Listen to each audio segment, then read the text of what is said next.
হাদিকে গুলি করেছে যে ভারতের দালালেরা। আপনারা ভাববেন না যে এটা বোধহয় বিএনপি করতেছে, অমুক করতেছে, তমুক করতেছে। আগামী নির্বাচনকে বানচাল করার জন্য, বাংলাদেশকে অস্থিতিশীল বানাবার জন্য, আমাদেরকে জাতি ধর্মে ভাগ ভাগ করে দেওয়ার জন্য ভারতের প্রেসক্রিপশন অনুযায়ী কাজ করে যাচ্ছে পতিত স্বৈরাচারের রেখে যাওয়া কিছু আন্ডা বাচ্চারা। দল মত নির্বিশেষে হাতে হাত মেলাতে হবে। দেশের প্রশ্নে তোমাকে এক হয়ে যাওয়া লাগবে। একজন ওসমান হাদি কেন, যদি জীবন দেওয়া লাগে আমাদের তরুণ যুবকদের মধ্য থেকে আর ওসমান হাদিকে দাঁড়িয়ে যাওয়ার দরকার আছে না নাই? আমি আজ আমার এই যুবকদেরকে বলে যেতে চাই, যুব সমাজ যদি আমাদের সামনে জালিম আবার দাঁড়াতে চায়, স্বৈরাচার যদি আবার ফিরে আসতে চায়, সেই স্বৈরাচারকে কি তোমরা দাঁড়াতে দিবা? সেই জালিমদেরকে দাঁড়াতে দিবা? ভারতীয় আধিপত্যবাদ কি তোমরা মেনে নিবা? ওঠো, দাঁড়াও, হাতকে মুষ্টিবদ্ধ করো। আগামীর বাংলাদেশকে ভারতীয় রাজাকার মুক্ত করার সময় হয়ে গেছে।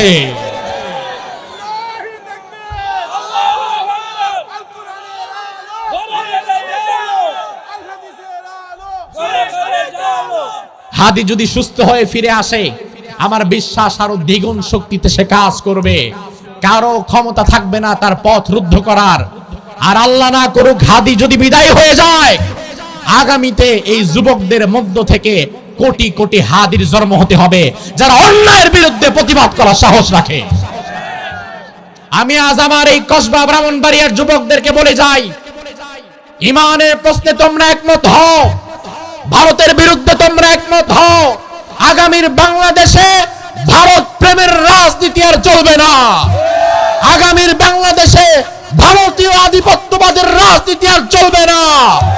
এজন্য যদি হাদির মতো আমাদেরকে গুলি খাওয়া লাগে, যদি ওসমান হাদির মতো জীবন দেওয়া লাগে, সেজন্য আমাদেরকে দাঁড়িয়ে যাওয়া লাগবে, ঠিক কিনা? আগামীর বাংলাদেশে জালিমের জুলুমের বিরুদ্ধে তোমাদেরকে দাঁড়াতে হবে। আগামীর বাংলাদেশে চাঁদাবাজ, দুর্নীতিবাজ, ভারতের দালালদের বিরুদ্ধে তোমাদেরকে দাঁড়াতে হবে। একজন হাদি না, এই সমাজে কোটি কোটি হাদির জন্ম হয়ে যাবে ইনশাআল্লাহ। এই হাদিরা আমাদের সম্পদ। এই যুবক, এই তরুণ, এই হাদিরা হচ্ছে আমাদের সম্পদ। হাদি শব্দের অর্থ পথ প্রদর্শনকারী। আল্লাহ সুবহানাহু ওয়া তাআলা এই ঘুণে ধরা বাংলাদেশ, এই ঘুণে ধরা সমাজের পথ প্রদর্শনকারী হিসাবে ওসমান হাদিকে যেন আল্লাহ কবুল করে, বলেন আমিন। আজকে আবার দেখলাম তার বাড়িতে চুরি হয়েছে। তার মা, তার বোন, তারা ঢাকা এসেছে তাকে দেখার জন্য। আর এদিক দিয়ে তার বাড়িতে চুরিদারি হয়ে যা ছিল সব শেষ। আমার বিশ্বাস আল্লাহ রাব্বুল আলামিন কোরআনুল কারীমের সূরা আলে ইমরান এই সূরার 110 নম্বর আয়াতের মধ্যে বললেন, কুনতুম খায়রা উম্মাহ, তোমরা হচ্ছে সর্বশ্রেষ্ঠ জাতি। সুবহানাল্লাহ বলেন। তাইলে আমরা যে সর্বশ্রেষ্ঠ জাতি, সর্বশ্রেষ্ঠ উম্মাহ, এই সাক্ষ্যটা ১৫০০ বছর আগে যিনি দিয়েছেন তিনি কে? আমার ভাই, আল্লাহ রাব্বুল আলামিন খায়রা উম্মাহ মানে যদি এই অর্থে ধরেন যে দুনিয়াতে যত উম্মত এসেছে, তাহলে উম্মতের মধ্যে আমরা সর্বশ্রেষ্ঠ, তাহলে অর্থ হবে বিশ্বনবীর উম্মত অন্য সব উম্মতের মধ্যে শ্রেষ্ঠ। আর খায়রা উম্মাহ মানে যদি শ্রেষ্ঠ মাখলুকাত ধরেন, তাহলে কথা হচ্ছে যত মাখলুকাত আল্লাহ জমিনে বানিয়েছেন, এই সব মাখলুকাতের মধ্যে মানুষকে আল্লাহ তাআলা শ্রেষ্ঠত্বের জায়গায় দিয়েছেন। এই এদিকে বিচ্ছু বাহিনী একসাথে বসছে অনেকগুলা, এজন্য খালি কথা বলে। মুরব্বী যারা আছেন এদেরকে একটু ফাঁক ফাঁক করে বসান এবং এরা যেন কথা না বলে। কথা বলো না তোমরা, হ্যাঁ? তাহলে বাকিদের ডিস্টার্ব হবে, কথা বলো না। আমার ভাই লক্ষ্য করেন, আল্লাহ রাব্বুল আলামিন আকাশের নিচে জমিনের উপরে একটা দুইটা না অসংখ্য অগণিত মাখলুকাত বানিয়েছেন।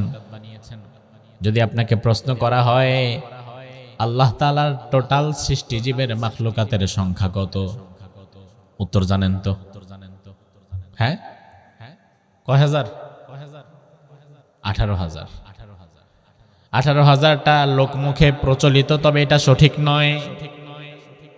তার কারণ আল্লাহ তাআলা যে 18,000 মাখলুকাত বানিয়েছেন এমন তথ্য তো আল্লাহ কোরআনেও বলেন নাই, বিশ্বনবী হাদিসেও বলেন নাই। তাইলে আল্লাহ যেটা কোরআনে বলেন নাই, রাসূল যেটা হাদিসে বলেন নাই, সেটা আপনি পাইলেন কই? বরং কোরআনে আল্লাহ ভিন্ন কথা বলেছেন, ওয়া ইয়াখলুকু মা লা তা'লামুন, আমি এত এত সৃষ্টি করেছি যার সংখ্যা ও নবী আমি আল্লাহ আপনাকে জানাই নাই। আল্লাহ যদি তার মাখলুকাতের নির্দিষ্ট সংখ্যা তার নবীরই না জানায়, তাইলে উম্মত জানবে কোত্থেকে? ওহী তো আসে নবীর উপরে, উম্মতের উপরে না। অনেক সময় আপনি দেখবেন ন্যাশনাল জিওগ্রাফি ডিসকভারি চ্যানেলে যেখানে পশু পাখি দেখানো হয়, বিজ্ঞানীরা আফ্রিকার জঙ্গলের গভীরে গিয়ে হঠাৎ করে এমন একটা নতুন প্রাণীর সন্ধান পেয়েছে, যে প্রাণীটা দেখতে অন্য কোনো প্রাণীর মতো না। বিজ্ঞানীরা তখন বলে এমন কোন প্রাণী আছে যে পৃথিবীতে এটা আমরা জানতামই না, এটা নব আবিষ্কার। নতুন নতুন প্রাণীর সন্ধান পায় বিজ্ঞানীরা, সমুদ্রের 1000 ফিট গভীরে চলে যায়, প্রশান্ত মহাসাগরের নিচে চলে যাওয়ার পরে ক্যামেরাতে দেখায় সমুদ্রের 1000 ফিট পানির নিচে এমন একটা প্রাণীর সন্ধান পেয়েছে, যে প্রাণীটা দেখতে মাছের মতো না, মানুষের মতো না, অদ্ভুত একটা প্রাণী, মাছের পানিতে বসবাস। এখন আপনি যদি 18,000 মাখলুকাত ধইরা বইসা থাকেন, তাইলে আজকে যে এই প্রাণীর সন্ধান বিজ্ঞানী খুঁজে বের করছে, আপনার 18,000-এর মধ্যে তো এই প্রাণীর সিরিয়ালই নাই। এজন্য আন্দাজে ফান্দাজে কথা বলার দরকার নাই, বরং আমাদেরকে বলা লাগবে আল্লাহ তাআলা অসংখ্য মাখলুকাত বানিয়েছেন, অগণিত বানিয়েছেন, যেটার সংখ্যা আমি জানি না, যেটা আমি গুণে শেষ করতে পারি নাই। তবে আমার ভাই একটা কথা আমরা ভালো করেই জানি, আল্লাহ তাআলা মাখলুকাত 18,000, 18 লাখ আর 18 কোটি যাই বানান না কেন, এই অসংখ্য অগণিত মাখলুকাতের মধ্যে সর্বশ্রেষ্ঠ মাখলুকাত যারা, তারা আর কেউ না, তারা হচ্ছে মানুষ। তাইলে আমার ভাই জবাব দেন, এই আলোচনাটুকু বুঝে থাকলে আল্লাহ তাআলার সৃষ্টি জগতের মধ্যে সর্বশ্রেষ্ঠ মাখলুকাত কি? যারা কথা কয় না তারা কি অমানুষ? আল্লাহর সৃষ্টি জগতের মধ্যে সর্বশ্রেষ্ঠ মাখলুকাত কি? মানুষ। মানুষকে বলা হয় আশরাফুল মাখলুকাত, সৃষ্টির সেরা মানুষ। তবে আমার ভাই দুনিয়ার সব মানুষকে আবার সৃষ্টির সেরা আপনি বলতে পারবেন না।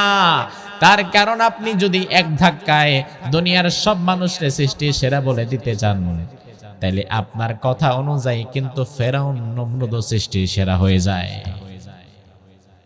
কিন্তু ফেরাউন তো সৃষ্টির সেরার মধ্যে আসবে না, নমরুদ তো সৃষ্টির সেরা হতে পারবে না, আবু জাহাল আবু লাহাব সৃষ্টির সেরা হতে পারবে না। তারাও তো মানুষ, তারা কেন পারবে না? তার কারণ হচ্ছে শুধু মানুষ হলেই সৃষ্টির সেরা হওয়া যায় না। সৃষ্টির সেরা হতে গেলে ভিন্ন কিছু কাজও করার দরকার আছে না নাই? শুধু মানুষ হলেই সৃষ্টির সেরা যদি হইতেও, তাইলে আপনার মর্যাদা আর ফেরাউনের মর্যাদা তো একই থাকতো, আপনিও সৃষ্টির সেরা, ফেরাউনও সৃষ্টির সেরা। কিন্তু আমার আল্লাহ রাব্বুল আলামিন সূরা বাইনার মধ্যে বললেন, ইন্নাল্লাযীনা আমানু ওয়া আমিলুস সালিহাতি উলাইকা হুম খায়রুল বারিয়াহ। নেক আমল করেছে, আমি আল্লাহ সাক্ষ্য দিলাম, ঈমান এবং নেক আমল যার মধ্যে রয়েছে, আমি আল্লাহ বলে দিলাম ওই মানুষটাই হয়ে যাবে সৃষ্টির সেরা। সুবহানাল্লাহ। তাইলে আমরা বললাম আল্লাহ সৃষ্টির সেরা যদি ঈমান এবং নেক আমলওয়ালা হয়, তাইলে সৃষ্টির নিকৃষ্ট কে? আল্লাহ বললেন, ইন্নাল্লাযীনা কাফারু মিন আহলিল কিতাবি ওয়াল মুশরিকিনা ফী নারি জাহান্নামা খালিদিনা ফীহা উলাইকা হুম শাররুল বারিয়াহ। নিশ্চয় যারা ঈমান এনেছে, কুফরি করেছে, শিরিক করেছে, বিদআত করেছে, মুনাফিকগিরি করেছে, ওই মানুষগুলো হয়ে যাবে চিরস্থায়ী জাহান্নামী। আর আমি আল্লাহর সৃষ্টি জগতের মধ্যে সর্বনিকৃষ্ট অবস্থায় চলে যাবে ওই জাহান্নামে কাফের মুশরিকের দল। তাইলে আমার ভাই বুঝে থাকলে ভালো করে এই কনসেপ্টটা আগে ক্লিয়ার হন। শুধুমাত্র দুইটা পা, দুইটা হাত আর দুইটা চোখ থাকলে আপনার মতো দেখা গেলেই একজন মানুষ সৃষ্টির সেরা হতে পারবে না। সৃষ্টির সেরা হতে গেলে ভিন্ন কিছু কাজ করা লাগবে। মানুষ যেমন কখনো কখনো সৃষ্টির সেরা হতে পারে, আবার মানুষ যদি খারাপ হয় এই মানুষটা সৃষ্টির একেবারে নিকৃষ্টতার মধ্যে ঢুকে যায়। যত বেশি নিকৃষ্টতা, কুকুর বিড়াল শুকরও যেতে পারে না। মানুষ যদি ভালো হয় মানুষের মর্যাদা ফেরেশতার চাইতে বেশি হয়। মানুষ যদি ভালো হয় মানুষের মর্যাদা ফেরেশতার চাইতে কেন বেশি হয়? তার কারণ আল্লাহ তাআলা মানুষরে দিয়া ফেরেশতাদের খেদমত করায় না, বরং ফেরেশতাদেরকে দিয়া মানুষের খেদমত আল্লাহ করায়। মানুষ যদি ভালো হয় তার মর্যাদা ফেরেশতার চাইতেও বেশি। ফেরেশতার জন্য আল্লাহ জান্নাত বানায় নাই, কিন্তু মানুষের জন্য জান্নাত বানাইছে আল্লাহ। মানুষ যদি ভালো হয় ওই মানুষের মর্যাদা কাবার চাইতেও বেশি। আব্দুল্লাহ ইবনে ওমর রাদিয়াল্লাহু আনহু তিনি একবার কাবার পাশ দিয়ে ঘুরছিলেন। এই সাউন্ডটা একটু বাড়াও। কাবার পাশ দিয়ে ঘোরার সময় কাবার দিকে আঙ্গুল দিয়ে ইশারা করে বললেন, ও কাবা মা আযমাক ওয়া মা আযমা হুরমাতাক। ও কাবা তোমার কত সম্মান, তোমার কত মর্যাদা। তবে আমি আব্দুল্লাহ ইবনে ওমর আজকে বললাম, ওয়াল মুমিনু আযমু হুরমাতান ইনদাল্লাহি মিনকি। আল্লাহর নিকট তুমি কাবার চাইতেও একজন ইমানদারের মর্যাদা বেশি। সুবহানাল্লাহ। আমার ভাই লক্ষ্য করেন, আল্লাহর কাছে কাবার চাইতে ইমানদারের মর্যাদা বেশি। তার কারণ কি? তার কারণ ইমানদার আছে বলি দুনিয়া টিকে আছে। ইমানদার যেদিন একজনও থাকবে না এই দিন দুনিয়াটাও আর থাকবে না। দুনিয়াটা যেদিন থাকবে না সেদিন কাবাও থাকবে না। ইমানদারের জন্য দুনিয়া টিকে আছে, আর দুনিয়া টিকে আছে বিধায় কিন্তু কাবা আছে। তাহলে ইমানদারের দাম বেশি। মানুষের মধ্যে যারা ভালো হয় তাদের দাম কাবার চাইতে বেশি। মানুষের মধ্যে যারা ভালো হয় তাদের দাম ফেরেশতাদের চাইতেও বেশি। আবার মানুষের মধ্যে একবার যারা খারাপ হতে পারে তাদের দাম শুকরের চাইতেও আরো কম। ঠিক কি না? তাদের অবস্থান শুকরের চেয়ে নিচে নেমে যায়। ও ভাই আমার, তার কারণ কি? মানুষের মধ্যে যে ভালো হয় তার দাম এত বেশি কাবার চাইতে বেশি। মানুষের মধ্যে যে খারাপ হয় তার দাম শুকরের চাইতেও কম। কেন? কারণ আমার আল্লাহ বললেন, উলাইকা কাল আনআমি বাল হুম আযাল। মানুষের মধ্যে যেটি খারাপ হয় তারা আমার সৃষ্টি জগতের মধ্যে যত নিকৃষ্ট প্রাণী আছে, যত নিকৃষ্ট বস্তু আছে, ওই নিকৃষ্ট বস্তুর চাইতেও বেশি নিচে নেমে যায় যারা মানুষের মধ্যে খারাপ হয়। এজন্য আমার ভাই আপনি লক্ষ্য করে দেখবেন, কোন কুকুর কোনদিন 20টা কুকুরের মাইরা ফেলাইতে পারে না। পারে কিনা? কথা কয় না। পারলে বলেন হ্যাঁ পারে, আর না পারলে বলেন নাই। আমার ভাই কোন একটা গরু অন্য 10টা গরুরে মাইরা ফেলাইতে পারে? কোন শুকর কোনদিন 20টা 30টা শুকরে মাইরা ফেলাইছে এমন ইতিহাস পাইছেন জীবনে? কিন্তু মানুষ কোনদিন ক্ষমতার লোভে যদি পড়ে তাইলে সে কতটা নিকৃষ্টতায় পৌঁছে দেখেন। কোন কুকুর কোনদিন 20টা কুকুরে মারতে পারে না। কোন শুকর কোনদিন 20টা শুকরে মেরে ফেলতে পারে না।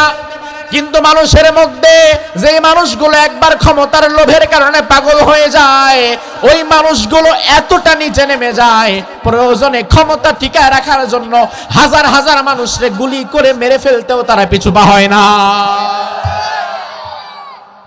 তাইলে আল্লাহ যে বললেন মানুষের মধ্যে যেগুলো একবার খারাপ হয় এদের দাম শুকরের চাইতেও কম, আল্লাহর কথা কি সঠিক না ব্যাঠিক? মানুষের মধ্যে দুটি শ্রেণী। এক শ্রেণীর মানুষ তাদের সম্মান কাবার চেয়ে বেশি, ফেরেশতার চাইতে বেশি। আর আরেক শ্রেণীর সম্মান, আরেক শ্রেণীর জায়গা শুকর বিড়ালের চাইতেও নিচে, সৃষ্টি জগতের সবার নিচে। তার কারণ আমার ভাই আল্লাহ রাব্বুল আলামিন যাকে যত উপরে ওঠায় সে যদি তার জায়গা থেকে পড়ে যায় তারে আরো ততটাই নিচে নেমে যাওয়া লাগে। আপনার টাকা পয়সা কম, আপনি বাড়ি করছেন একতলা, ভাইয়ের টাকা পয়সা বেশি, উনি বাড়ি করছে 30 তলা। একতলার ছাদে চড়ার চাইতে 30 তলার ছাদে চড়লে মজা বেশি না কম? কোন কথা কোন? 30 তলার ছাদ থেকে মোটামুটি পুরা কসবা ব্রাহ্মণবাড়িয়া সব দেখা যায়, নিজের রাজা রাজা মনে হয়। যদিও 30 তলা বিল্ডিং আপনাদের এখানে নাই, কিন্তু 30 তলা বিল্ডিং যদি কেউ করে 30 তলার উপর থেকে পুরা কুমিল্লা কসবা ব্রাহ্মণবাড়িয়া সব দেখা যাবে, পুরা নিজের রাজা রাজা মনে হবে। আর আপনার পয়সা কম, আপনি করছেন একতলা। এখন বাতাস যদি এসে ধাক্কা দিয়ে ফেলে দেয়, একতলাওয়ালাও যদি নিচে পড়ে, আবার 30 তলাওয়ালাও যদি নিচে পড়ে, একতলাওয়ালা তার একতলা থেকে নিচে পড়বে, তার মরার সম্ভাবনা নাই। আর 30 তলাওয়ালা 30 তলা থেকে নিচে পড়বে, তার আর বাঁচারই সম্ভাবনা নাই। অর্থাৎ যার জায়গা যত উপরে, সে যদি একবার খারাপ হয় সে ততটাই খারাপ হয়, ততটাই নিচে নেমে যায়। মানুষের জায়গা আল্লাহ দিয়েছেন সবার উপরে, মানুষ যদি তার জায়গাটা ধরে রাখতে না পারে সে ততটাই নিচের দিকে নেমে যায়। ঠিক না বেঠিক? এজন্য আমার ভাই, সৃষ্টির সেরা শুধু দাবি করলে হওয়া যাবে না। সৃষ্টির সেরা হতে গেলে আলাদা এমন কিছু কাজ আছে যেটা আপনার করা লাগবে। সৃষ্টি জগতের মধ্যে ওই কাজ আর কেউ করে না। আল্লাহ রাব্বুল আলামিন আয়াতের মধ্যে এটাই বললেন, কুনতুম খায়রা উম্মাহ, তোমরা শ্রেষ্ঠ জাতি হবা, তুমি হবা আশরাফুল মাখলুকাত, তুমি সৃষ্টির সেরা হতে পারবা। তবে এমনি এমনি নয়, তোমার 2টা কাজ আছে, যে 2টা কাজ তোমার করা লাগবে। এই 2টা কাজ আল্লাহর পুরা সৃষ্টি জগতের মধ্যে আর কেউ করে না। পুরা সৃষ্টি জগতে 2টি কাজ আর কেউ করে না। এমন 2টি কাজ আল্লাহ আশরাফুল মাখলুকাত যারা দাবি করবে তাদের দিয়েছেন। রব্বুল আলামিন বললেন, তা'মুরুনা বিল মারুফ ওয়া তানহাউনা আনিল মুনকার। সৃষ্টির সেরা যদি হতে চাও তাইলে 1 নাম্বার কাজ হচ্ছে সমাজের মানুষকে ভালো কাজের আদেশ দেওয়া লাগবে এবং সমাজের মানুষগুলোকে অন্যায় কাজ থেকে বাধা দেওয়া লাগবে। আবার ভাই, কাজটারে সহজ মনে করেন না। সৎ কাজের আদেশ দেওয়া, অন্যায় কাজে বাধা দেওয়া শুনতে সহজ মনে হলেও সহজ না। সৎ কাজের আদেশ আর অন্যায় কাজে বাধা দেওয়া ভোর রাতের তাহাজ্জুদের চাইতেও কঠিন।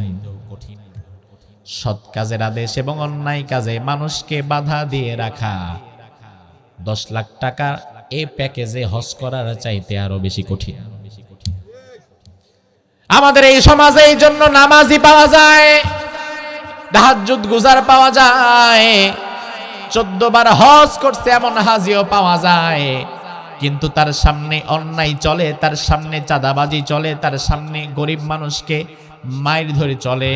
ওই ব্যক্তির ক্ষমতা থাকার পরে কথাও বলে না, 2টা বাধাও দেয় না, অথচ নিজে ঠিকই 14 বার হজ করে আসছে, এমন হাজি সাহেবও আছে না নাই? তাইলে আপনি কি বুঝলেন? হজ করা ক্ষেত্র বিশেষ সহজ, পয়সা থাকলে করা যায়, নামাজ পড়া ইচ্ছা থাকলে করা যায়, শীতের রাতে তাহাজ্জুদ পড়াও সহজ হতে পারে, কিন্তু জালিমের সামনে দাঁড়ায়া অন্যায় বাধা দেওয়াটা কিন্তু সহজ নয়। আল্লাহ রাব্বুল আলামিন আয়াতের মধ্যে এটাই বললেন, তোমরা যারা সৃষ্টির সেরা হবা তাদেরকে কাজ করা লাগবে 2টা। জোরে কোন কয়টা? আরো জোরে। তা'মুরুনা বিল মারুফ, 1 নাম্বার সৎ কাজের আদেশ দিবা, 2 নাম্বার তানহাউনা আনিল মুনকার, অন্যায় কাজে বাধা দিবা। আমার ভাই, আমি আপনার কাছ থেকে জানতে চাই, যত দিন যাচ্ছে সৎ কাজে আদেশ দেওয়া আর অন্যায় কাজে বাধা দেওয়ার মতো লোকের সংখ্যা কি কমছে না বাড়ছে? কথা কন। বাড়ছে কেমনে কইলেন মুরব্বি? কেমনে বাড়ছে কইলেন?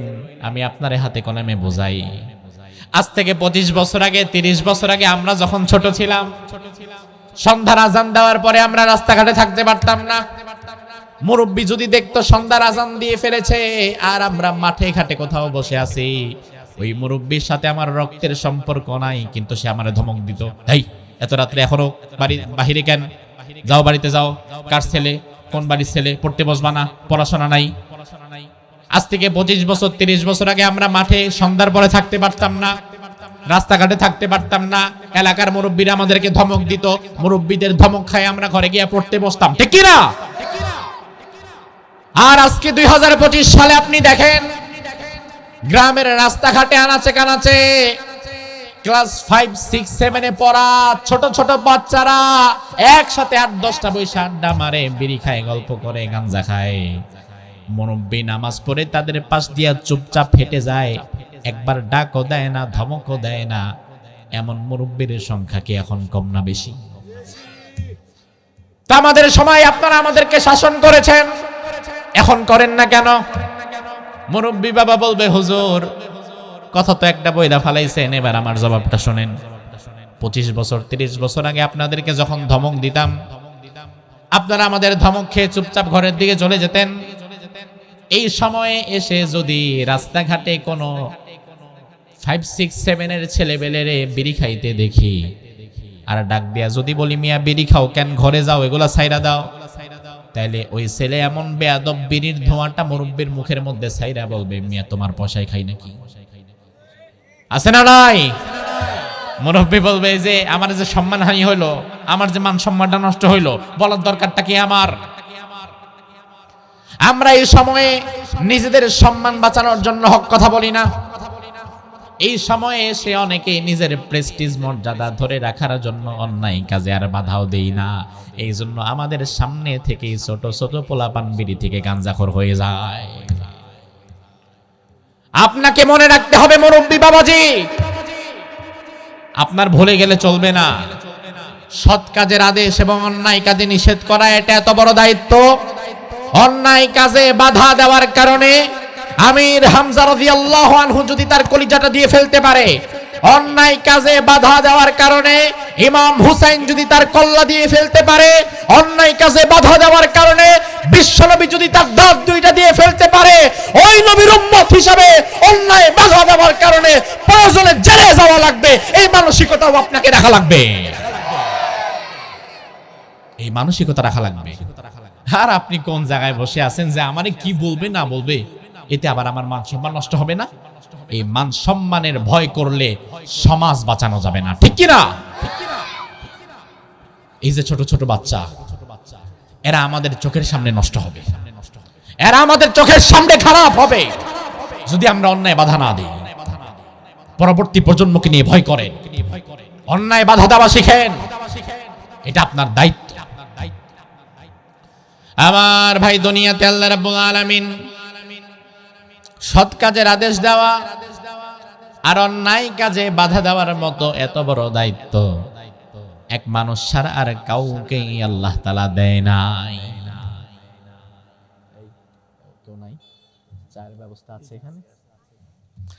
দুনিয়াতে আল্লাহ রাব্বুল আলামিন এত বড় দায়িত্ব আর কাউকে দেয় নাই, অথচ মানুষের চাইতে আল্লাহর সৃষ্টি জগতের মধ্যে শক্তিশালী প্রাণী আর দুই একটা কি নাই? কথা কয় না, আপনি সবচেয়ে শক্তিশালী। আপনার যদি আরেকজনের সাথে ঝগড়া লাগে, তাইলে আপনারে তারে দাঁড় করায় রাখেন, দাঁড়া, ঘরের থেকে আমি দাওটা নিয়ে আসি। কিন্তু এক গরু যদি আরেক গরুর সাথে ঝগড়া লাগে, দাও আনার জন্য বাড়ি যাওয়া লাগে না, তার মাথার মধ্যেই দাও ফিট করা আছে। কুকুর আপনারে দৌড়ানি দিলে, আপনি জায়গা মতো কুকুরের দৌড়ানি খাইলে পারলে 3.5 হাত জমিনের নিচে ঢুকবেন, কিন্তু কুকুরের দিকে ঘুইরা কুকুরে অ্যাটাক করার জন্য আপনার হাতে লাঠি থাকা লাগবে। খালি হাতে কুত্তারে আপনি দৌড়াইতে পারবেন না, কিন্তু কুকুর আপনারে দৌড়ানোর জন্য লাঠি লাগবে না, কুকুরের দাঁতই যথেষ্ট। সৃষ্টি জগতের মধ্যে আল্লাহ বলেন, ওয়া খুলিকাল ইনসানু যায়ফা, মানুষকে আমি বানিয়েছি বড় দুর্বল করে, খুব বেশি শক্তিশালী করে আল্লাহ তাআলা মানুষকে বানাই নাই। আমার ভাই লক্ষ্য করেন, এই টোটাল সৃষ্টি জগতের মধ্যে মানুষের শক্তি বেশি নাকি সুন্দরবনের বাঘের শক্তি বেশি? বাঘের শক্তি বেশি। এই এরা কথা বলতেছে, আপনারা একটু দেখেন না এগুলা, এগুলো তো মনোযোগ নষ্ট করে। থাক, তাদেরকে ধমক দিয়েন না, বাট আপনারা একটু দেখলেই হবে, তাহলে তারা চুপ থাকবে।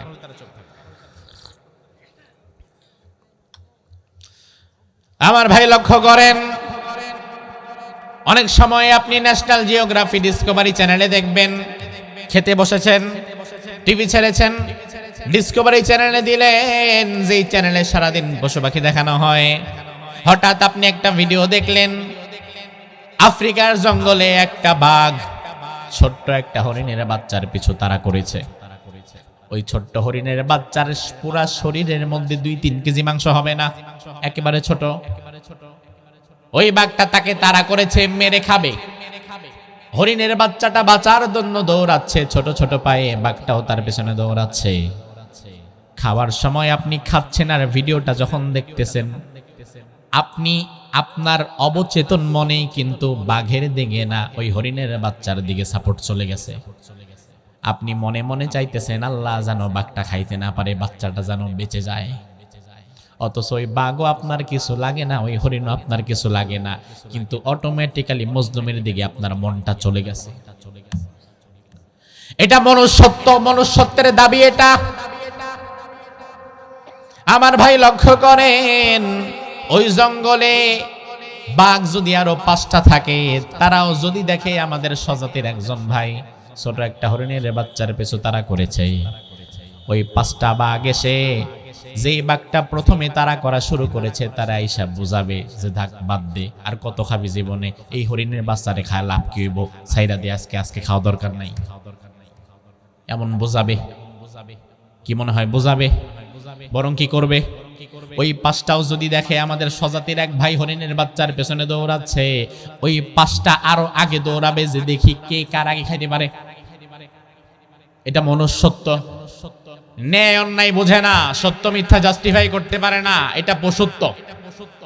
আর মনুষ্যত্বের দাবি হচ্ছে, আপনাদের নারায়ণপুর বাজারে রাত বাজে 11টা, এমন সময় আপনারা মাহফিল শুনে গিয়েছেন, সেখানে 10-12 জন বসেছেন নারায়ণপুর বাজারে, চা খাবেন, চা খেয়ে বাড়ির দিকে হাঁটা দিবেন। এমন সময় যদি দেখেন কসবা ব্রাহ্মণবাড়িয়ার বাইক বাজার হয়ে এক নারী দৌড়ায় দৌড়ায় আসতেছে, নারায়ণপুর বাজারে আপনাদের চায়ের দোকানে ঢুকে গেছে, ঢুকে আপনাদের কাছে বলতেছে আমারে বাঁচান, আমারে বাঁচান, 2 জন বখাটে আমার পিছনে তাড়া করেছে। ওই মুহূর্তে আপনারা 10 জন ওই 2 বখাটের পক্ষ নিয়ে ওই নারীর গায়ে হাত দিবেন? দিবেন না, বরং আপনারা মূলত ওই 2 বখাটের ধইরা দোকানের সাথে বাঁধা রাখবেন। ঠিক কি না? এটা মনুষ্যত্ব। ন্যায় কোনটা, অন্যায় কোনটা, এটা দেখলে আপনার বোঝা লাগবে এবং আপনাকে ন্যায়ের পক্ষে অবস্থান নেওয়া লাগবে।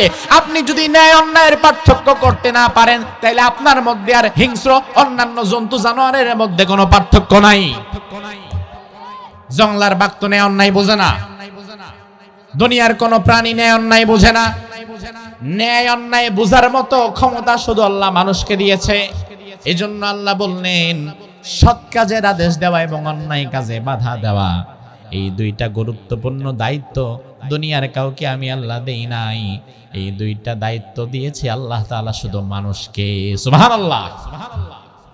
বরং আমার ভাই লক্ষ্য করেন, এই 2টা দায়িত্ব যদি আপনি পালন করেন, আপনার মর্যাদা বাড়িয়ে দিবেন কে? আল্লাহর হাবিব বলেন, আল আমরু বিল মারুফ ওয়ান নাহয়ু আনিল মুনকার খুলুকানি মিন খুলুকিল্লাহ, ফামান নাসারাহুমা নাসারাহুল্লাহ ওয়া মান খাযালাহুমা খাযালাহুল্লাহ। সৎ কাজের আদেশ দেওয়া এবং অন্যায় কাজে বাধা দেওয়া, এই 2টা গুণ মূলত আল্লাহর গুণ। এই 2টা গুণ যদি দুনিয়ার কোনো মানুষ নিজের মধ্যে রপ্ত করে নিতে পারে, আল্লাহ তাআলা দুনিয়া এবং আখিরাতে তার মর্যাদা বাড়িয়ে দেবে। আর কেউ যদি 2টি গুণের বিরোধিতা করে, তাইলে সে দুনিয়াতেও অপমানিত হবে, আখিরাতেও লাঞ্ছিত হবে। সৎ কাজের আদেশ দেওয়া, অন্যায় কাজে বাধা দেওয়ারে হালকা দায়িত্ব মনে করবেন না। বর্তমান আমাদের সমাজে অন্যায়কারীর সংখ্যা বেড়ে গেছে। বর্তমান এই সমাজে আমার ভাইয়েরা জবাবটা আপনারাই দিবেন। বর্তমান আমাদের সমাজের মধ্যে মাদক, ইয়াবা, বাবা, গাঁজা, ফেন্সিডিল কমছে না বাড়ছে? ব্রাহ্মণবাড়িয়াতে আছে না নাই? কসবাতে আছে না নাই? আজ থেকে 30 বছর আগে মাদক সেবী যত ছিল পার্সেন্টেজ হিসাব করলে আজকে 30 বছর পরে মাদক সেবীর সংখ্যা কি কমছে না আরো বাড়ছে? কেন বাড়ছে? কেন কসবার সন্তানদের মধ্যে মাদক ছড়ায় গেছে? কেন আমাদের যুব সমাজের হাতে মাদক অ্যাভেলেবেল হয়ে গেছে? আপনি বলবেন হুজুর যুবক সমাজ ভালো না, এরা খারাপ হয়ে গেছে, এরা মদ খায়, এরা গাঞ্জা খায়। ও মুরব্বি বাবাজি, শুধু একচেটিয়া যুবকদেরকে দোষ দিও না।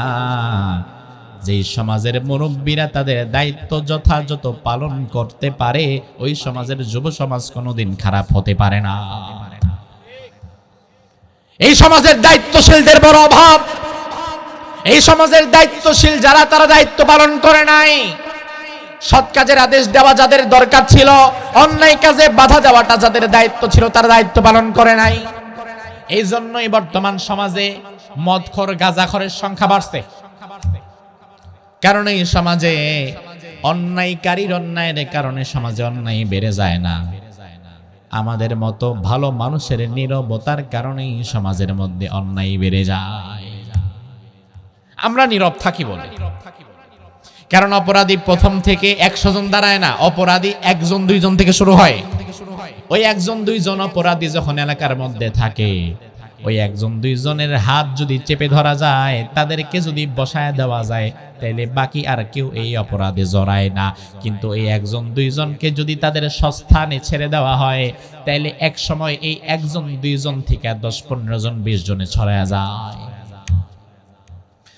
আমার ভাই, আপনি এশার নামাজ পড়ে যাচ্ছেন আপনার বাড়ির দিকে যাওয়ার সময় দেখলেন ঘরের পেছনে, আপনার ঘরের পেছনে 2 যুবক বসে বসে বিড়ি খায়।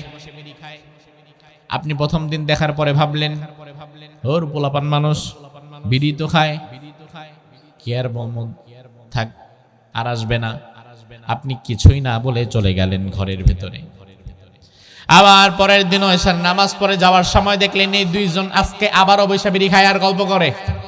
দ্বিতীয় দিনও কিছু বললেন না। 2-4 দিন যাওয়ার পরে দেখবেন এখন আর 2 জন না, সাথে আরো 2-3 জন এখানে যোগ দিছে। কথা কি ঠিক কিনা? কারণ বিড়িখোরেরা ভালো করে বুঝে গেছে জায়গাটা নিরাপদ। 1 সপ্তাহ 10 দিন 15 দিন চলে গেছে। এবার আপনি লক্ষ্য করে দেখেন এখন আর 2-4-5 জন না, 15 জন 20 জন বৈশা গেছে। এখন আর শুধু বিড়ি খায় না, বিড়ি রেখে গাঞ্জাও ধরায়। এটা কিন্তু একদিনে হয় নাই, এটা হয়েছে আপনার দীর্ঘ 1 মাসের নীরবতার কারণে। প্রথম যে এই দিন 2 জন বৈশা বিড়ি খাচ্ছিল, আপনি যদি ওই দিন ধমক দিতেন, এই ছেলে বিড়ি খাও কেন আমার ঘরের পেছনে বৈশা, বাড়ি কই তোমার, ওই সময় এই 2 পোলা ভাবতো, আহারে চাচার মেজাজ খারাপ, এখানে বসা যাবে না, চল কালকে অন্য জায়গায় যাব। আর জীবনে কোনোদিন আপনার ঘরের কাছে আসতো না। কিন্তু আপনি প্রথম দিন বাধা না দেওয়ার কারণে সময়ের পরিক্রমায় বিড়িখোর গাঞ্জাখোর একজোট হইয়া আপনার ঘরের পেছনে তারা স্থায়ী অফিস খুলে বসছে। কিছুদিন যাওয়ার পরে যদি বিড়ির টাকা গাঞ্জার টাকায় শর্ট পড়ে, আপনি ঘরে নাই, আপনি হয়তো মসজিদে গেছেন, তারা কিন্তু আপনার ঘরের ভিতরে আক্রমণ করে ফেলতে পারে। তাইলে এই টোটাল জায়গাটার জন্য তো আপনি দায়ী, এই পরিবেশটা আপনি নষ্ট করেছেন। 2 জনকে যখন অন্যায়রত অবস্থায় আপনি দেখেছেন, আপনার দায়িত্ব ছিল ধমক দেওয়া। প্রথম দিন ধমক দিলে দ্বিতীয় দিন আর বসতো না, কিন্তু আপনি 1 দিন 2 দিন 3 দিন ধৈর্য ধরেছেন, চুপ থেকেছেন। আপনার সামনে অন্যায় হয়েছে, আপনি বাধা দেন নাই। এক সময় এই অন্যায়কারীরা সংখ্যায় এত বেড়ে যাবে, তখন বাধা দেওয়ার মতো ক্ষমতা আর আপনার থাকবে না। এজন্য আমার ভাই, সৎ কাজের আদেশ দেওয়া এবং অন্যায় কাজে বাধা দেওয়া। এবার আপনার কাছে আমি জানতে চাই, এই দায়িত্বটা কি ছোট নাকি বড়? ছোট না বড়? কত বড়? আরে মিয়া, এই দায়িত্ব তো আল্লাহ তাআলা ফেরেশতারাও দেয় নাই, সৃষ্টি জগতের কোন প্রাণীকে দেয় নাই, এমনকি আল্লাহর জুনুদ, আল্লাহর বাহিনী যেই ফেরেশতাদেরকেও দেয় নাই। এই জন্য যেই ফেরেশতার যেটা দায়িত্ব, ওই ফেরেশতা ওই বিষয়টা ছাড়া অন্য কোনো কাজ আর করতেই পারে না। কোরআনে কারিমে আল্লাহ রাব্বুল আলামিন বলেন, ওয়ালিল্লাহি আকিব। আল্লাহ রাব্বুল আলামিন বলেন, আমাদের দেহের মধ্যে সার্বক্ষণিক কিছু ফেরেশতা নিয়োজিত আছেন। ইন কুল্লু নাফসিন লাম্মা আলাইহা হাফিজ। কিছু ফেরেশতা আল্লাহ রাব্বুল আলামিন আমাদের সাথে দিয়ে রেখেছেন। এই ফেরেশতার কাজ হচ্ছে আমাদেরকে সব সময় দেখে শুনে রাখা, প্রোটেক্ট করা। আপনার সামনে যদি কোনো বিপদ আসে, তাকদীরে যদি লেখা থাকে তাইলে তো ঘটেই যাবে। আর আকস্মিক কোনো বিপদ যেটা আপনার তাকদীরে নাই, ওই বিপদ থেকে ফেরেশতা আপনাকে আল্লাহ তাআলার হুকুমে হেফাজত করবে। এজন্য অনেক সময় দেখবেন ঢাকা ব্রাহ্মণবাড়িয়া রোডে, ব্রাহ্মণবাড়িয়া সিলেটের রোডে মুখোমুখি বাস ট্রাক অ্যাক্সিডেন্ট হয়েছে। বাসের যাত্রীদের মধ্যে আপনার পাশে যে বসেছিল হয়তো ওই বেচারাও মরে গেছে, অথচ আপনি পুরাপুরি অক্ষত হয়ে বের হয়েছেন। এমন ঘটনাও আছে না নাই? তখন বুঝে নেওয়া লাগবে আমার আল্লাহ তাআলা আপনাকে হেফাজত করেছেন। আল্লাহ রাব্বুল আলামিন আরেক আয়াতের মধ্যে বললেন, লাহু মুআক্কিবাতুম মিন বাইনি ইয়াদাইহি ওয়া মিন খালফিহি ইয়াহফাযুনাহু মিন আমরিল্লাহ। আল্লাহ রাব্বুল আলামিন মানুষের সামনে, পেছনে, ডানে বামে এমন কিছু প্রহরী ফেরেশতা নিযুক্ত করে রেখেছেন। ওই প্রহরী ফেরেশতাদের কাজ হচ্ছে বিপদ আপদ থেকে আমাদেরকে হেফাজত করা। আমাদের মাথার চুল থেকে পায়ের পাতা পর্যন্ত বাহিরে ভেতরে আল্লাহ তাআলা কিছু ফেরেশতা দিয়ে রেখেছেন।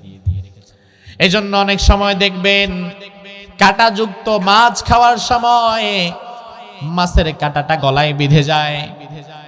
জীবনে মাছ খাইছেন আর গলায় কাঁটা একবারও বিঁধে নাই, এমন আল্লাহর ওলি ফুলের কলি কয়টা আছেন? মাছ খাইছেন আর গলায় কাঁটা বিঁধে নাই এমন মানুষ পাওয়া যাবে না।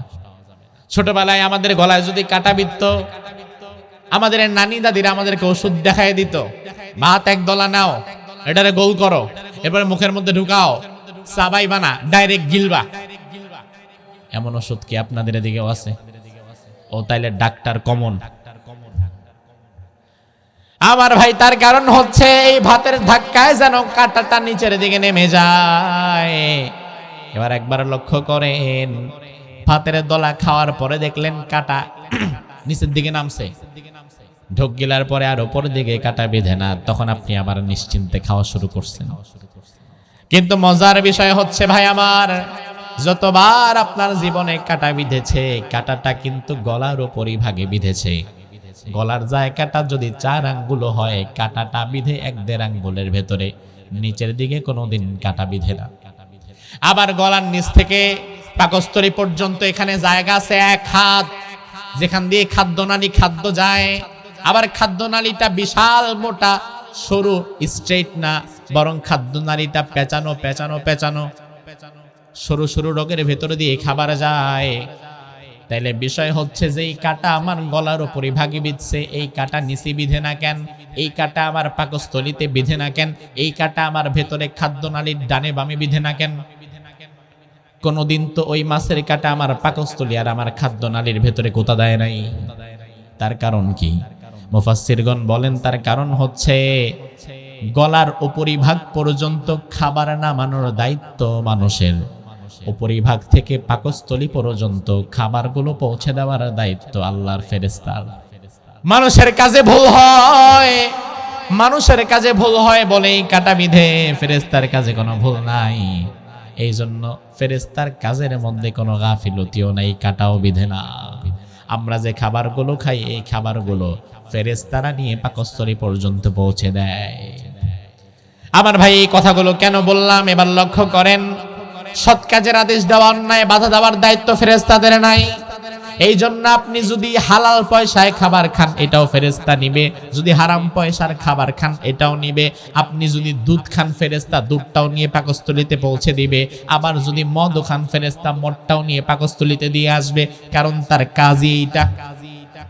অন্যায় বাধা দেওয়ার মতো কোনো ক্ষমতা আল্লাহ তাকে দেয় নাই। আল্লাহ রাব্বুল আলামিন যদি ফেরেশতাদেরকে অন্যায় বাধা দেওয়ার মতো ক্ষমতা দিত, তাইলে ফেরেশতারা শুধুমাত্র হালাল খাবারটাই নিত। হারামখোর যখন হারাম কোনো খাবার গলা দিয়ে ঢুকাইতো, ফেরেশতা ওই খাবারটারে ধাক্কা মাইরা আবার গলা দিয়ে বের করে ফেলতো। ওই মুহূর্তে হারামখোর দেখা ভয়ের চোটে আর তো হারাম খাইতই না। কিন্তু ফেরেশতা কোনোদিন অন্যায় বাধা দিতে পারে না, এই সফটওয়্যার তার মধ্যে নাই। জঙ্গলে কোনো পশু পাখি কোনোদিন অন্যায় বাধা দিতে পারে না।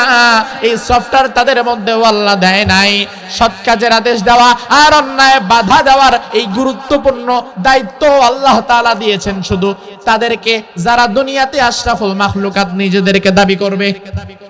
এজন্য আপনি যদি নিজেকে আশরাফুল মাখলুকাত পরিচয় দিতে চান, সৃষ্টির সেরা মানুষ হিসাবে দাবি করতে চান, তাইলে সৎ কাজের আদেশ এবং অন্যায় কাজের নিষেধ করার দরকার আমাদের আছে না নাই? আমাদের সমাজে অন্যায় চলে, আমাদের সমাজে এখন অন্যায়ের অভাবে নাই, আমাদের সমাজে জুলুমের অভাবে নাই। আমরা ভেবেছিলাম 5ই আগস্টের পরে নতুন একটা বাংলাদেশ পাবো, যে বাংলাদেশে চুরি থাকবে না, ডাকাতি থাকবে না, হত্যা থাকবে না, ধর্ষণ থাকবে না। এমন একটা সুন্দর বাংলাদেশের স্বপ্ন আমাদের সবার মধ্যে আছে না নাই? এই যে 5ই আগস্টের পরে 1.5 বছর পার হয়ে গেল, এই 1.5 বছরে এই স্বপ্ন পূরণ হয়েছে তো? হয়েছে না। তার কারণ বিপ্লব তো কতবার হয়েছে। 47-এর বিপ্লব হলো, 71-এর বিপ্লব হলো, 5ই আগস্টের বিপ্লব হলো।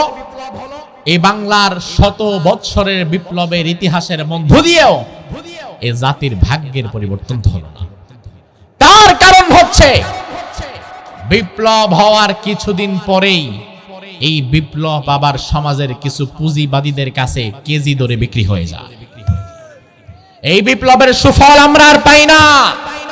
এজন্য আমার দেশ ও জাতিকে মনে রাখতে হবে, যদি আদর্শ সমাজ দেখতে চাও, যে সমাজে চুরি নাই, ডাকাতি নাই, হত্যা নাই, ধর্ষণ নাই, চাঁদাবাজ নাই, যে সমাজে দিনে দুপুরে গুলি করে মানুষকে মারা হচ্ছে না, এমন আদর্শ সমাজ যদি দেখতে চাও, সব বিপ্লব বাদ দিয়ে ইসলামী বিপ্লবের দিকে ফিরে আসা লাগবে। অন্যথায় এই সমাজ থেকে অন্যায় দূর করা যাবে না।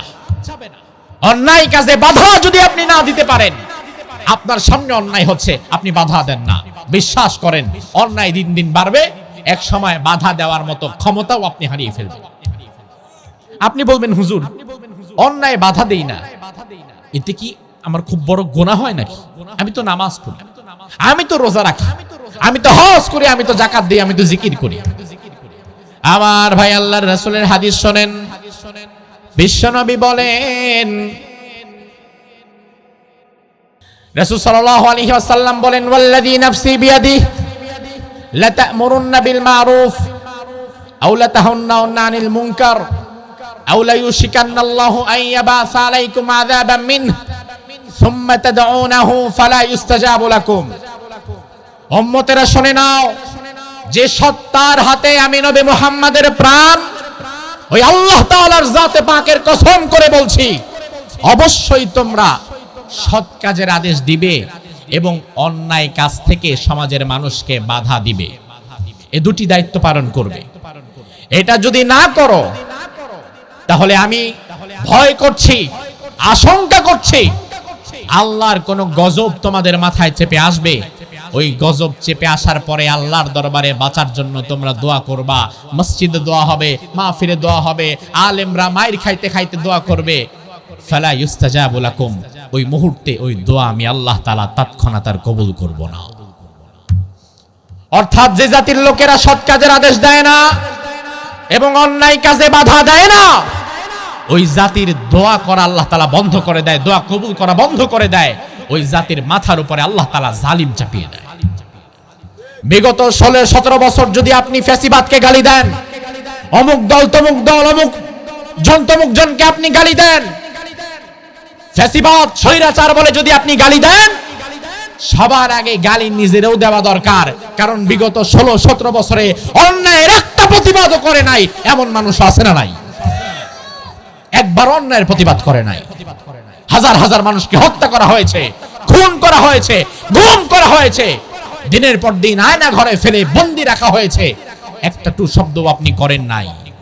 এজন্য আমরা মনে করি এই স্বৈরাচার, এই গজব হয়তো আল্লাহ তাআলা অন্যায় বাধা না দেওয়ার কারণে আমাদের মাথার উপরে চাপিয়ে দিয়েছিল, ঠিক কি না?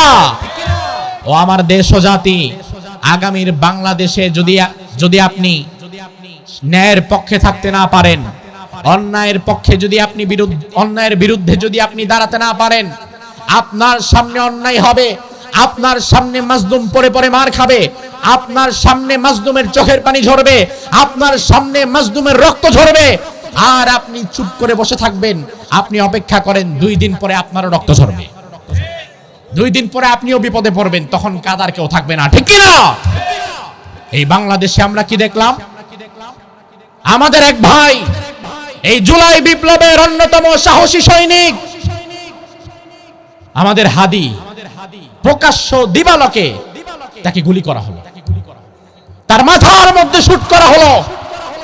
বাংলাদেশে দেশপ্রেমের প্রশ্নে, ঈমান এবং তাকওয়ার প্রশ্নে এক হাদির মধ্যে যেই তারুণ্যদীপ্ত ঈমান এবং জজবা আমরা দেখতে পেয়েছি, সেটা আমাদের মতো অসংখ্য টুপিওয়ালা দাড়িওয়ালাদের মধ্যেও নাই, আমাদের মতো অসংখ্য টুপিওয়ালা দাড়িওয়ালাদের মধ্যেও নাই। যেই তারুণ্য, যেই স্পিরিট এক হাদির মধ্যে আছে, এখন মৃত্যু পথযাত্রী হিসাবে আছে। আমরা আল্লাহর কাছে দোয়া করি, আল্লাহ হাদিকে তুমি আবার আমাদের কাছে পাঠায় দাও, আমাদের মধ্যে কাজ করার তৌফিক দাও, এই জাতির যুবকদের মধ্যে আরো কোটি কোটি হাদি পয়দা করে দাও।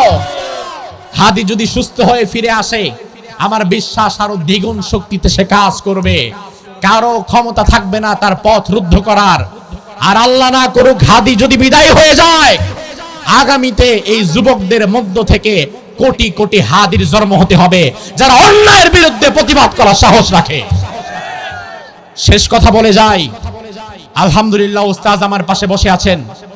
বাংলাদেশে ভারতের দালালদের বিরুদ্ধে, ভারতের এজেন্টদের বিরুদ্ধে, ভারতীয় মুশরিকদের আধিপত্যের বিরুদ্ধে সবচেয়ে বেশি বজ্রকণ্ঠে কেউ যদি কথা বলে থাকে, আমার বিশ্বাস তিনি হচ্ছে মুফতি কাজী ইব্রাহিম হাফিজাহুল্লাহ।